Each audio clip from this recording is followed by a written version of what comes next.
आज दिनांक 23 फेब्रुवारी. आजच्या प्रवचनाचा विषय साधक व नाम.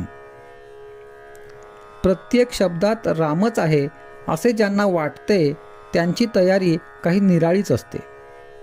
आपल्याला अमुक एका नावातच प्रेम येते, परंतु सिद्धांना मात्र कोणी कशाचाही उच्चार केला तरी नामाचाच केला असे वाटते. कोणत्या वाचेने नाम घ्यावे याचा नाही विचार करू. जसे होईल तसे नामस्मरण करा, पण नामाची कास सोडू नका. नाम घेऊन नामाचा अनुभव घ्या. विषयाचा घाला जेव्हा पडतो तेव्हा नामाची आठवण ठेवा.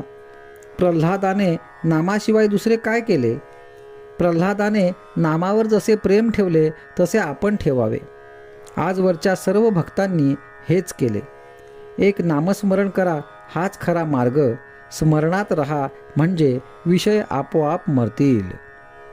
साधकाने लोण्यासारखे मऊ असावे. कोणाला कुठेही खुपू नये. आपण हवेसे वाटावे. आपण निस्वार्थी झालो तरच हे साधेल.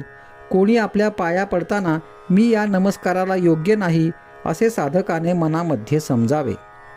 म्हणजे कुणी नमस्कार केल्याचा अभिमान वाटणार नाही आणि न करणाऱ्याचा रागही येणार नाही. सत्कर्मानंतर आपली स्तुती ऐकायला साधकाने तिथे उभे सुद्धा राहू नये.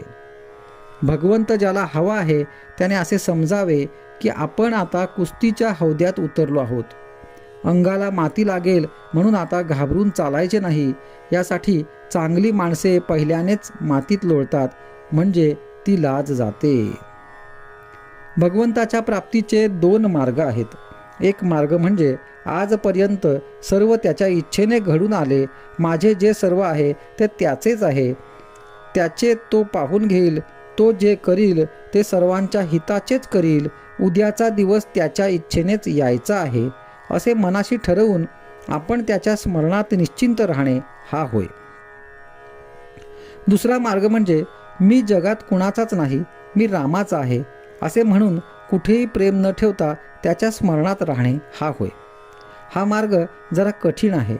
यामध्ये मनाने इतर ठिकाणचे प्रेम तोडून टाकायचे असते, कारण प्रेम एकाच वस्तूवर राहू शकते.